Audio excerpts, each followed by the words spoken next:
attention, soyez toujours... mais vous êtes partis, il y a des choses qu'il faut conserver, il ne faut pas oublier d'où vous venez, c'est très très très important. Quand il est passé en seconde, on voulait qu'il aille rejoindre ses sœurs à Toulouse, parce qu'à Toulouse on a 3 filles. Parmi les 3, c'est elle la grande. L'aînée est à Paris. Et donc je l'ai fait asseoir, je lui ai dit on veut que tu partes, mais fais attention. Moi avec mes filles là-bas, je n'ai jamais eu les cheveux sur la tête qui se dressent. Hein. Bien sûr. Et qu'on me ramène que voilà, non, il n'y a pas de bagarre, il y a rien. Maintenant toi là, tu vas aller te rajouter là. Parce que bientôt avec l'adolescence, tu vas avoir, j'ai dit ça là, tu prendras vite l'avion, tu reviens au Gabon. Tu rentres. Donc, sensibiliser. Et je bénis Dieu tous les jours parce que je me rends compte au fil du temps que les enfants, ce qu'on a essayé de leur inculquer, le peu qu'on a essayé.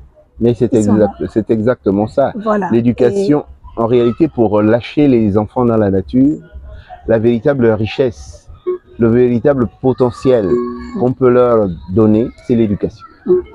Parce que si vous leur donnez de l'argent, ils vont vite se perdre.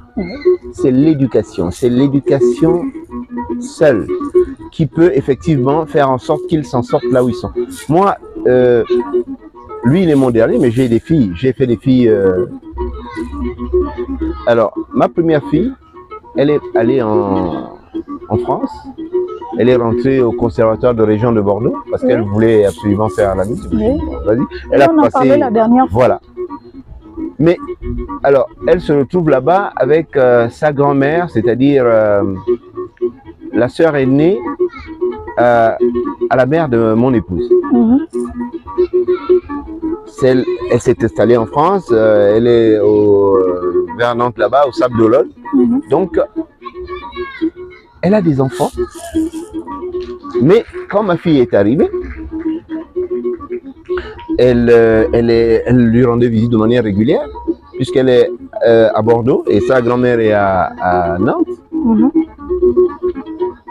Elle lui donnait des conseils. C'est elle qui lui donnait des conseils. Elle a Benjamin. Elle dit, mais... Et puis un jour, elle m'appelle, elle me dit, mais comment vous avez élevé votre enfant là? J'ai dit, qu'est-ce qu'elle a encore fait? Non, mais c'est elle qui me réconforte ici, c'est elle qui donne des conseils à ses oncles, c'est elle qui... Bon, j'ai dit oui, bon. Et j'appelle ma fille, j'ai dit, mais qu'est-ce que tu... Ah non, mais papa, vraiment, je te remercie. J'ai dit, de quoi? Qu'est-ce que j'ai fait?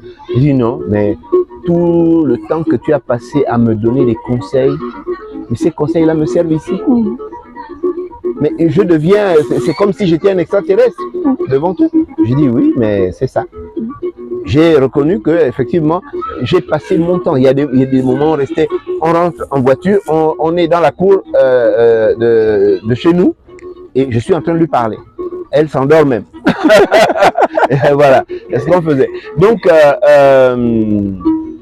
lui par exemple, il est le dernier, il a décidé, parce qu'à un moment donné, je lui ai demandé, mais qu'est-ce que tu veux faire? Il dit non, papa, moi je veux faire les métiers de la bouche.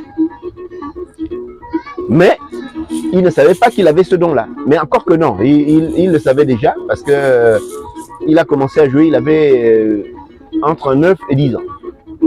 Bien.